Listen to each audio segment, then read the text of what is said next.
Hi everyone, my name is Ron Mercer, and this is me at 50, loving life, feeling great.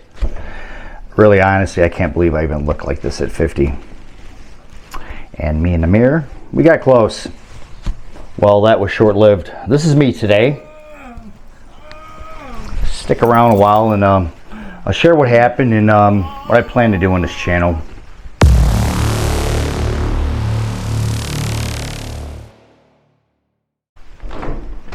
Hello everyone, my name is Ron Mercer. I'm here today to talk about transformation.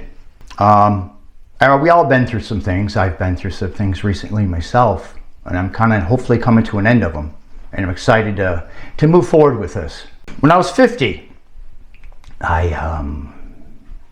ended up getting back into shape again. I've done it my whole life, but not really, really lean like when I was younger. I did a few shows. Whatever, had a good time. It was great. But as I got to that shape, for a while it was fine, but some reason I started getting sick. Throwing up, hiccuping nonstop, literally sitting on the end of bed at night and just hiccuping for hours. Non-stop, over and over. It's more of a mental thing, I think, I had to deal with. Very emotionally, just crazy to deal with that. And the throwing up nonstop was crazy too. Had a lot of tests done, and came up with achalasia. I can show you what achalasia is right now. If you look on the left of that diagram of the esophagus, and then you got the sphincter down there below, which is usually closed unless there's food, and that'll open up and allow food in. That esophagus on the lining, there's muscle that go all the way down that. That is useless now. That does not work for me anymore. If you look to the right, you can see when it's closed, it will not allow food in there. The only way it allows food is when it starts spazzing. That's when I get the attacks. And you see how that esophagus on the bottom is really wide. That's like when food fills, it just starts overfilling. It will not go in, and what happens eventually, I just throw up. It's like a continuous thing. So I'm starving, but yet I keep eating, and it's a never-ending circle. Pretty crazy. They pretty much said, no, you don't have it. So I had neurological, everything, stomach, you name it, nothing. Ended up getting on some mental meds.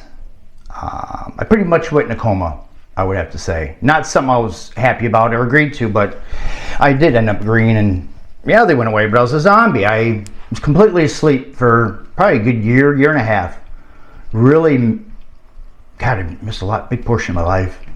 All the reason that helped, or something that happened, is doing some neurological stuff, and they thought I was doing quite a bit of a high dose, they said. So pretty much really knocked it way down. And I remember one freaking day, I just woke up and holy cow, so clear. Never realized I completely faded away. It was another crazy experience. This thing has just been going on for over, 6 years. Coming up to 6 years in a few days. Anyways, I kind of was better, whatever. So I went back, started working out again, eating, and then by 6 months, it was just happening all over. Something happened, and then sure enough, ended up getting sick, completely sick. In this whole process, hospital all the time, probably twice a month. It was pretty much getting old, and I was getting pretty numb with everything, just mentally.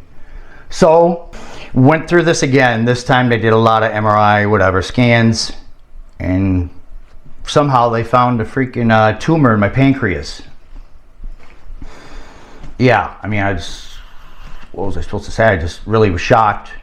Not knowing, I knew I had two aunts on each side of my mom and dad, the family, and then ended up knowing it was 12 people that ended up dying in my family of pancreatic cancer. I could not believe it. Wow. And I just said, forget it. I'm not sick. It's a tumor. That's all it is, and I'm fine. It's just what I kept on thinking. I really did. And I was eligible. They didn't find too much or anything of cancer. It hadn't spread or anything, so ended up going to have a Whipple surgery. What is a Whipple surgery? If you look at this diagram, you look on the left, And you see there's going to be right where the pancreas, you can see right in there where the pancreas is at, and then you got the tumor there.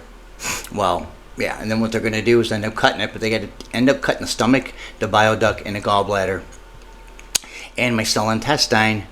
Also, what they're going to do is pretty much put my freaking small intestine back right next to my stomach. If you look over and to the right, holy cow, what's left? What the hell is left? So with the Whipple surgery, usually it's about 20% of patients that have this, or they're allowed to have the surgery, I guess, because it's not like a lost cause. So I end up having the surgery. Wow, not with complications, but whatever, it's major surgery, so what do you expect? Healing, and a lot of that tumor affected me as in how I felt, getting sick, so they thought that was part of it. Wasn't.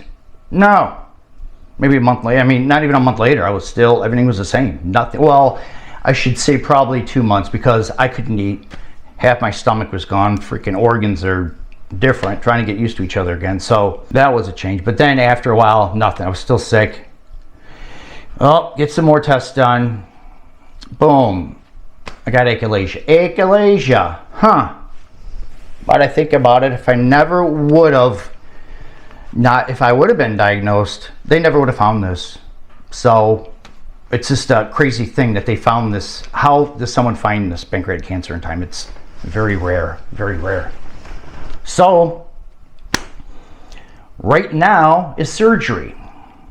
And what they pretty much do, right where that sphincter's at, I'm going to have Botox. There's other ways of surgery. I want to do this first. I just want to make sure that it's going to work. I don't want to be cutting up and then something happens and then it doesn't fix it either. So this is temporary. Even surgery is temporary, but what they do is just inject it right into where your sphincter's at, and it pretty much relaxes it. And hopefully that'll be it. And then what I want to do is I want to get back into shape again.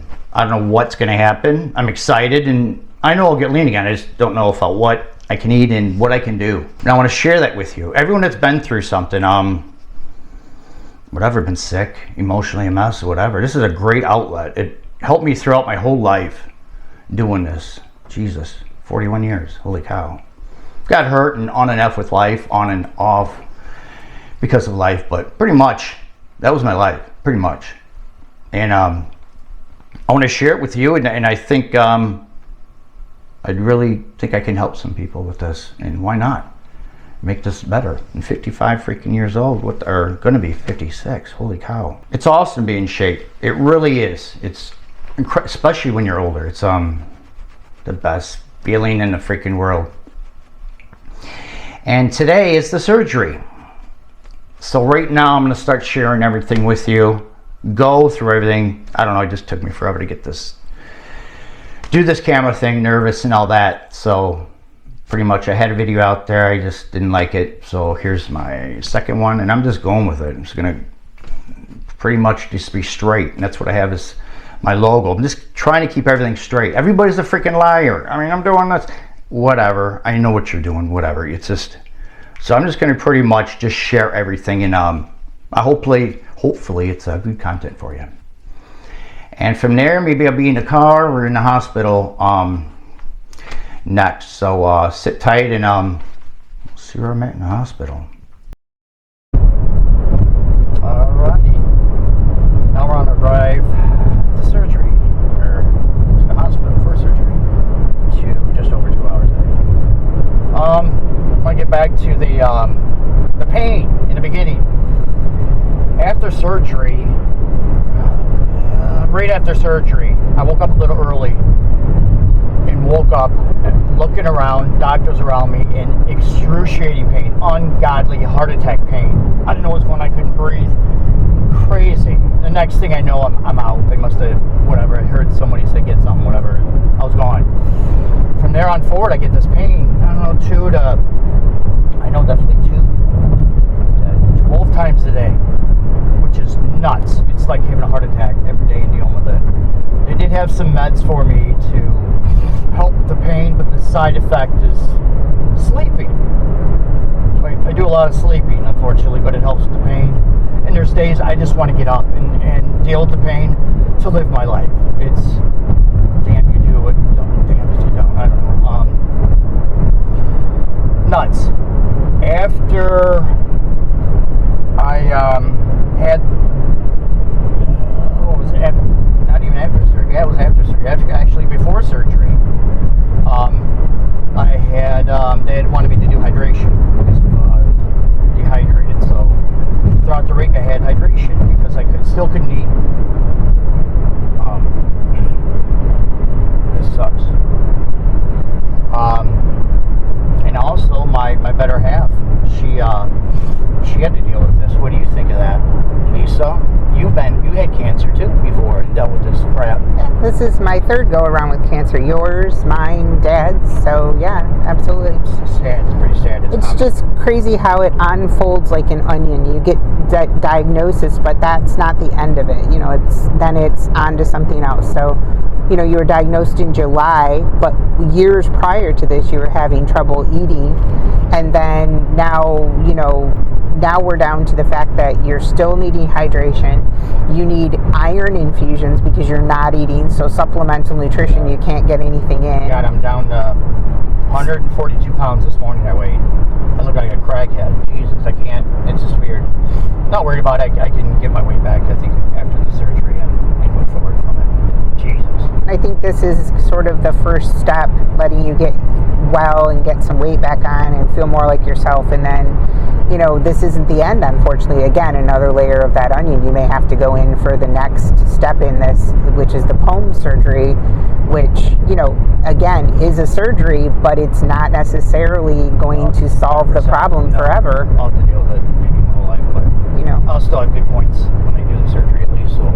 No, yeah, you'll have a good portion, and then when it starts to decline, you're going to have to decide whether you want to do the Botox again, or you're going to have to decide if you want to do, you know, the full-on POEMS surgery to see if, yeah.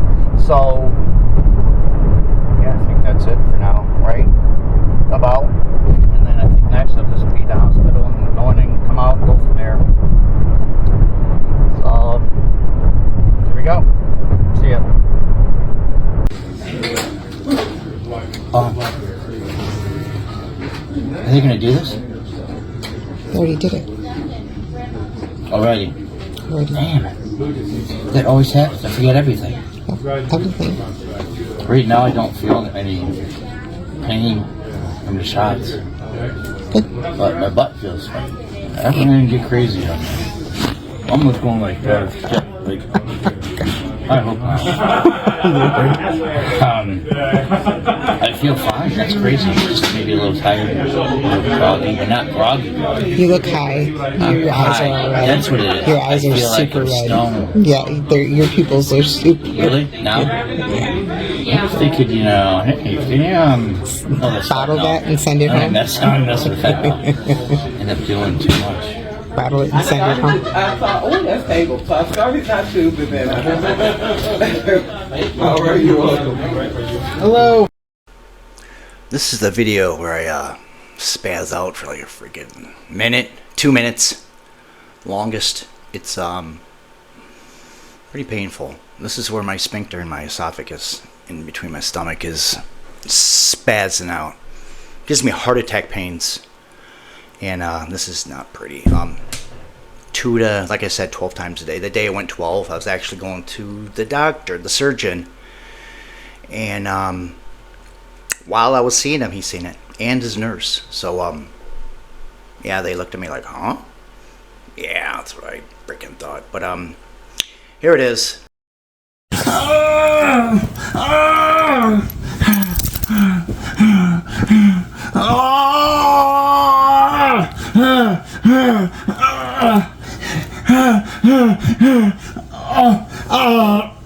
Let's talk about the vagus nerve. I was in an accident about 15 years ago with head trauma. What I'm finding out, this could be vagus nerve problems also, related to my problems with throwing up and all that stuff also. Could be either one. I don't know what that could be, entail is what to do. So, vagus nerve, what that entails. It can deal with your stomach. That is a brain-stomach connection. Your stomach is a brain. Both connect with each other and everything else. Also, with all the tumor problems, exact same things. Everything is evolved the same way. One way they can fix this problem is it's like a heart defibrillator. They hook that up to the nerve, zaps it, and resets it because it's not connecting right, or it's not, the signals aren't going right. I don't know, that's something in the future. I'm just going to take this day by day and a little anxious to move forward too. This has been going on. Let's see, this is 6 months since surgery. I've been shut down. Going on 7, Jesus, 6 months. So what I'm going to do, I'm going to sit back, listen to some music, and chill for a while. And that's it. Take care, guys.